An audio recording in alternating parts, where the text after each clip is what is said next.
So, hello sa mga magti-take ng board exam. Congratulations in advance. Hello sa mga nagbabalak mag-exam. Okay, ang topic ko po for today is ano po yung mga dinala ko during let. Okay? Ano yung mga dapat dalhin or ano yung sinuot ko po that time. So, ang sinuot ko po noon ay polo shirt na white. Ito po siya natitira pa. Ito yung pinaka-dress code. Polo shirt na white. Yan.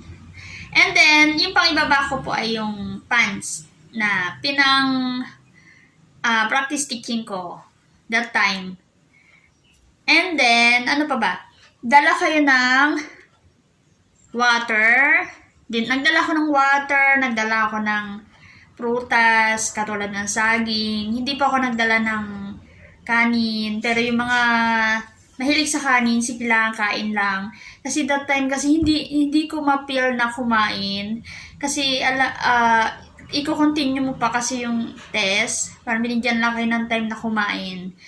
And then, ayun. And then, ito pa. Nasa sayo naman kung ano yung mga pagkain na dadalhin mo. Kung gusto mong napakadami, sige lang. Kung diyan ka komportable. And then, one pencil, number 2. Magdala ka na kahit mga 3 or 2 para sure ka na hindi ka na rin magtatasa. Para hindi na rin siya dagdag pa sa mga gagawin mo habang nag-e-exam ka. Ayun. And then, eraser. Pero sa totoo lang, huwag kang mag-erase. Huwag kang magbubura. Okay? Payo ko lang yan sa'yo. Huwag kang magbubura. Kahit may dala kang eraser. Nagdala ako ng eraser pero hindi talaga ako nagbura. Huwag daw tayong magbubura. Okay? Parang nakakadagdag lang yan ng stress mo. Kaya huwag kang magbura. Okay? Tandaan mo yan. And then, black ball pen. Okay? Black ha? Color black lang. And then, ang ginamit namin that time sa mga pangsulat ay black. Katulad ng pangalan, yung mga information mo. Ballpen ang ginamit namin. And then, pencil sa pag-shading. Okay? Yun ang ginamit namin. Okay, klaro? And then, envelope or plastic envelope. Okay? Long. Ayan. Ito po yung paglalagyan nyo ng gamit nyo. Okay?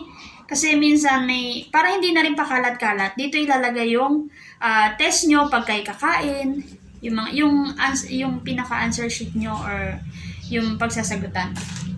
And then, wag nyo kakalimutan ng NOAA nyo, please. Kasi napakahalaga po ng NOAA. And yung receipt niya. Ayun. Mailing envelope. Okay. Pero that time wala ako noon. Parang direkta na sa kanila yon. Okay? So, yun lang yung mga dinala ko. And, ayun ha, huwag ka magbubura, please. Payo ko lang. Pero, ewan ko, para sa akin, huwag ka magbura kasi di ba pag sinade natin yung paper, nandun na yun, nakabakat na. So, hindi naman tao ang mag-check noon. Kaya, medyo, ganon. Ayun, sana nabigyan kita ng information sa aking na-experience.